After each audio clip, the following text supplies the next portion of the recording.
পৃথিবীতে ভূমিষ্ঠ হয়েছি সেদিন থেকে আমাদের জীবনের বেলা একটি একটি করে চলে যাচ্ছে। তাই সবাই বলে বয়স বাড়ে, আমি বলি কমে রে। এই মাটির ঘরটা খাইলো ঘুনে প্রতি দমে দমে রে। তাই আমাদের এই মাটির দেহটা একদিন মাটিতে লীন হয়ে যাবে। দুদিনের জন্য এসেছি, আবার চলে যাব, কিছু নিয়ে যাব না।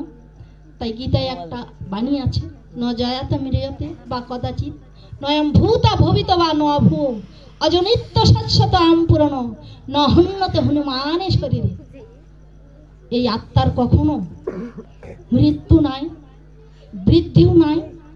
যেমন আছি আবার তেমন, যেমন কর্ম করছি তেমন ফল নিয়ে চলে যাব। এমনি করে আসা যাওয়া চলবে আমাদের। তো যাই হোক, আমি আর বিশেষ কিছু বলতে যাচ্ছি না।